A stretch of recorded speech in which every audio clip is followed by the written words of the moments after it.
তুমি আমার একটু এক্সপ্লেইন করে বলো না প্লিজ।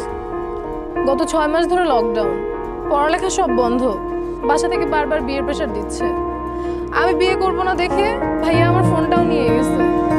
2বার ছেলেপক্ষ দেখতে আসছে, আমি রাজি হইনি।